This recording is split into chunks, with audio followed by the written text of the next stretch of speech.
大家好，今天呢，我们想和大家聊一个非常比较深的话题啊。那么这个话题呢，也是Dermot 我的先生，他也是爱尔兰注册医生，在他多年的心理辅导的经验里边，还有我们连续5年在微信群里给大家中国的家长们做辅导的时候，我们精炼出来的一个真的是一个最根本的问题。那么这个不是非常容易理解，所以希望大家能够耐心的来品味一下。So today we want to talk about how to reach out to our friends who are hiding their pain, their suffering, their struggles. 那么今天呢，这个Dermot 说我们要来讨论一下如何帮助需要帮助的家人或者朋友。I know from my work as a psychologist, I know from my life as a partner and as a parent, that honest sharing heals. 那么这个非常重要的点就在非常真诚的分享的时候是有治愈的这个功效的。那么作为家长也作为心理医生的他自己在总结了多年他现在已经做心理医生20多年，他觉得这个是非常重要的一点。So the greatest thing I can do as a psychologist is also the greatest thing I can do as a parent or a friend or a partner, and that is to welcome honest sharing of how people are feeling. 那么作为一个心理医生，或者是作为一个普通的家长、普通的朋友，他能做的最重要的一件事情就是向自己的朋友或者是家人或者是孩子打开心扉，让他们可以非常 honest， 就是非常真诚和非常实在的来分享他们的一些悲伤。So we live in a world where we are encouraged to show our best and only our best, to show ourselves when we are most beautiful or handsome, to show ourselves when we are most successful, to show ourselves when we're happy. Social media is built completely on that one side of humanity. 那么在我们当今这个网络社会非常发达的时候，其实是很难。为什么呢？就是因为你在 Instagram、Facebook 这些微信所有的网络媒体上，你看到的都是哇，他的生活多么的美好，他又去度假啦，他好漂亮，这美妆博主的妆化的那么完美等等，所以大家展现的都是他最完美的一面，所以也就更加的让大家不得不或者是无意识的把自己的悲伤和愤怒和一些其他不好的情绪都给隐藏起来。 So the golden rule we learn and our children learn is show your best and hide the rest. 所以好多家长在无意识中或者这个整个的社会都让大家把自己最好的一面表现出来，然后把不好的一面全部都隐藏起来。 So if we have a skin problem or there's something wrong physically, we should hide. If we make a mistake, we should hide. If we're feeling sad or angry or anxious, we should hide these feelings. 那么这些就让我们导致了我们的结果，大家都想不要长痘痘不要有任何问题脸上使劲抹各种各样的膏，然后呢化妆来隐藏自己的瑕斑或者不完美。同时孩子如果考试不好也会藏起来自己不好的卷子，假装家长签名等等，就是把你所有的悲伤和不好的地方全都想办法藏起来。So there will be life events that happen where somebody close to us dies that we care about, and we do need to step back for a while. It's a natural enough process. But the question is the stepping back a healing process, a growing process, or is it one that's making us smaller? Is it one that's making us weaker? 那么当然非常自然的家里有亲人去世或者这些悲伤的事情发生，有的时候我们是愿意假装好像没有发生，让自己麻木一点，那么这个也是正常的。但是如果你不去真正的解决掉、处理掉自己的这个情绪的话，就会发现自己的这些忧伤变得越来越大，越来越无法解决掉。And even when we hide, there may be little moments of happiness that will creep in, but they will surprise us and they won't feel so real. They feel a bit strange. When we're hiding our sadness or other difficult feelings, the better feelings are not celebrated so well. They feel empty. 那么当我们太忧伤的时候，隐藏自己的悲伤时间太长的时候，我们就会发现，即使是有一些比较开心的事情、快乐在我们的生活里，我们也会去忽视它。也就是说，好像比如说你在一个黑水塘里边游很久很久的泳，那如果你的穿的衣服是白的，也会被染黑那样子。We want you to consider, have you been hiding? Have you been holding back on your sadness, on your anger, on your fear? And if you have, is there someone you might consider taking that risk of talking to, sharing those feelings with? Or are you someone who has a friend who you believe has been hiding their feelings? Again, maybe it's about taking a step towards them to allow them to share, to invite them to share. 那么 Dermot 就说，电视机前的你，如果你自己觉得你也是在隐藏，在藏了很久很久很久，那你有没有可能可以跟你的家人或者朋友，或者是其他的你网上的朋友啊，或者其他的人来分享你的这种伤心和忧虑？那如果你自己没有的话，你可以看看你周围的人、周围的朋友。可以作为一个帮助人的人来帮助他们，在他们特别需要帮助的时候，跟他们说一句如果你有什么想说的，我在这里，我可以帮助你。We're here with this video to encourage you to connect, to encourage you to make those first steps. 那么作为我们来说呢，我们现在在爱尔兰爱尔兰在欧洲的最西边，有可能你是在中国，有可能你在欧洲其他的地方，华人，因为这是中文，所以我估计华人的可能性比较大。如果你需要任何帮助，我们也是一个有可能帮助到你们的人。But I think if they are suicidal, they need professional help locally.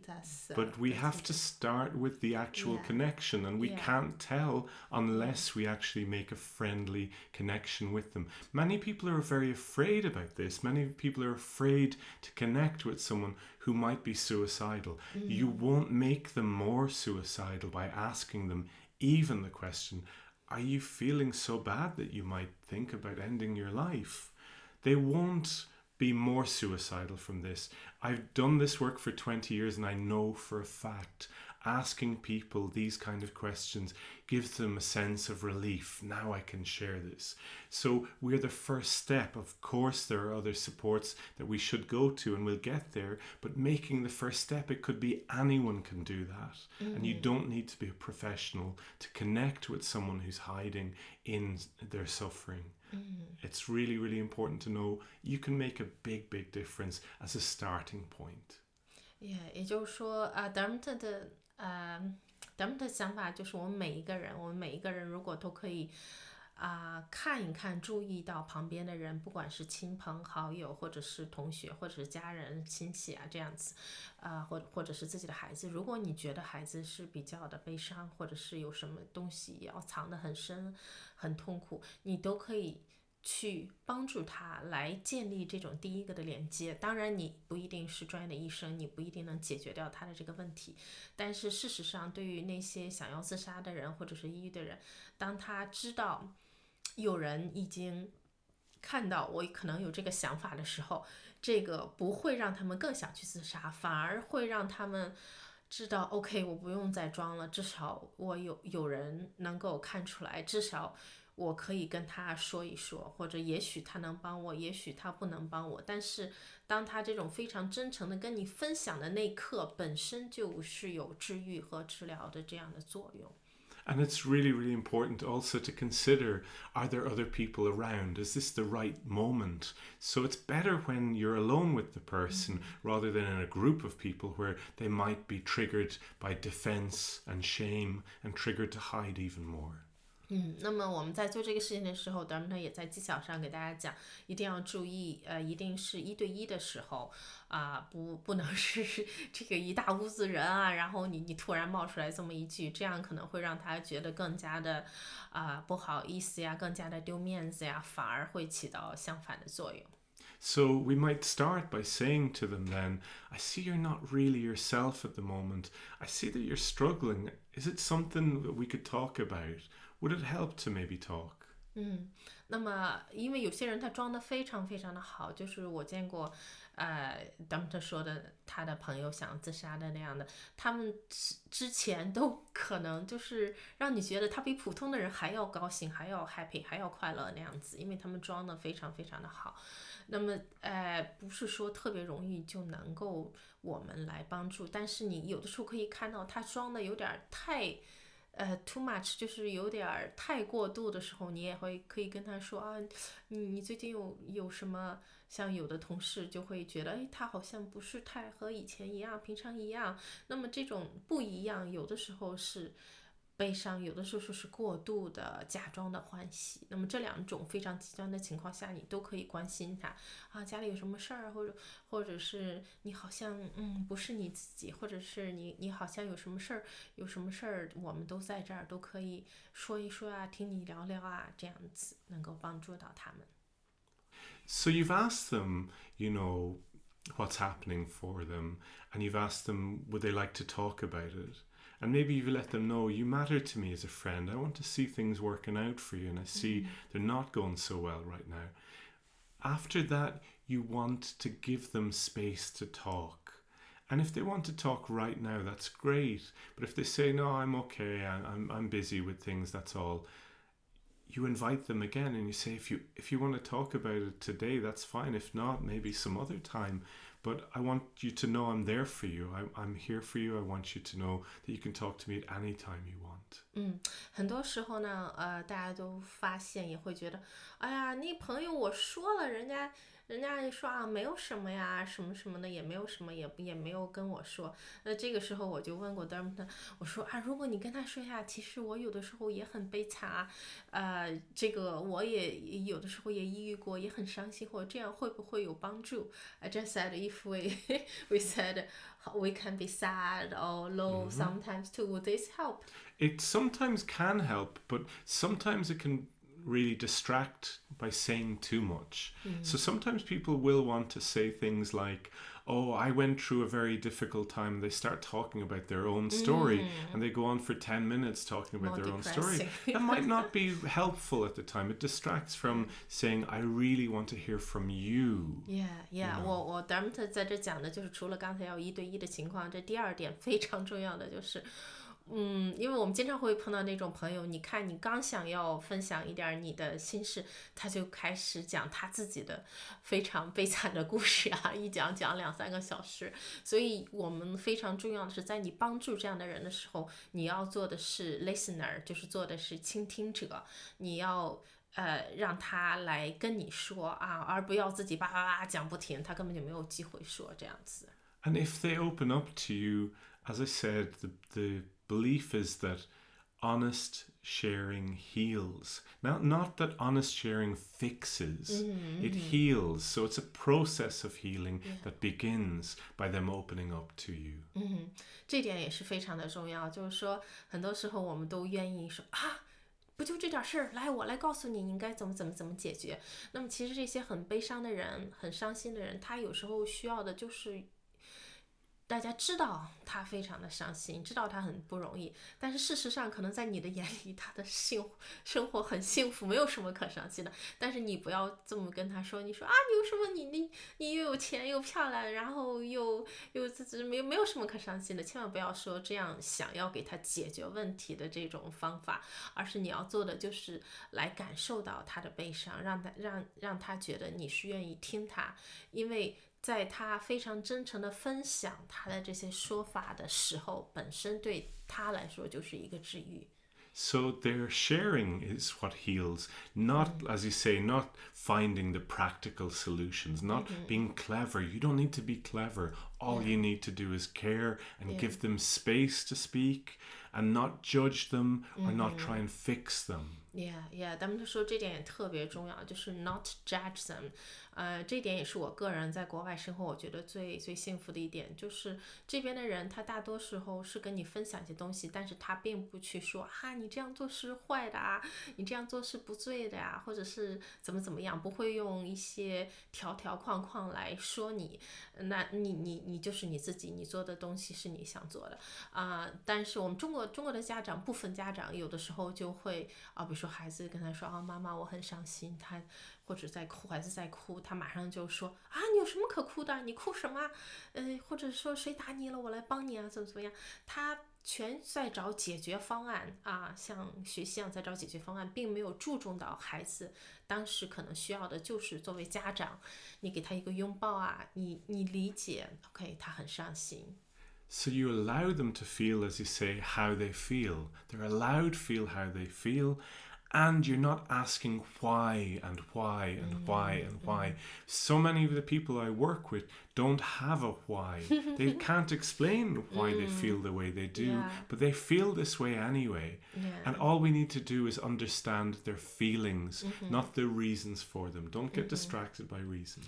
这点也相当重要，就是不要去问 why 不要去问为什么，因为很多来这个心理辅导的人他自己也不知道为什么，就是即使心理医生和他一起合作来解释来深挖这个问题，挖了几个月之后才可能找到真正的答案。所以作为我们普通的人，不管是家长还是朋友亲友，你不要去问太多的 why， 因为很多时候他们自己也不知道，这有可能是原生家庭，有可能是小时候发生的一个小事都有可能导致，所以不要去问为什么。So when they've spoken to you, when they've shared their feelings, when they've even maybe been crying a little bit, and you've been there for them, let them know that you're really glad that they said this to you. I'm really glad you shared this with me, because it is an honor to be having this shared with you. 那么对于你的朋友来说，你一定要让他知道，就是当他跟你说完了之后，有可能他在哭有可能他只说了一点儿，不管他怎么样，你都要告诉他，你说我很高兴你今天能跟我敞开心扉，然后如果你还需要有人听你说什么呀，我们都很关心你，作为朋友家人或者是家长，我们都很爱你，我们永远在这里，这是对他来说是非常非常重要的。And it's important for you to know and for them to know that it doesn't stop there, that you're open to hear from them again. You want to know how they're getting on. You want to know if they maybe could consider other support. You know that they've got a brother who loves them or a mum who loves them.